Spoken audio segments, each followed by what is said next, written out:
Good day mga boss! Welcome to Papi Brad TV!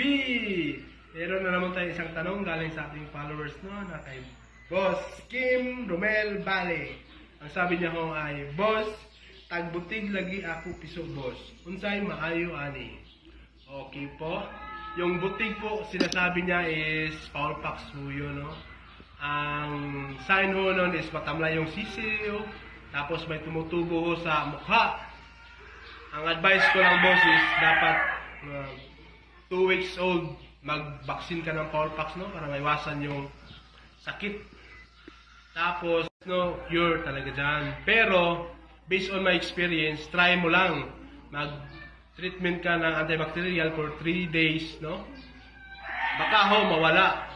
Yun lang po. Maraming salamat. Sana'y makatulong ako sa iyo. Boss Kim Romel Balde. Maraming salamat. Papi Brad TV!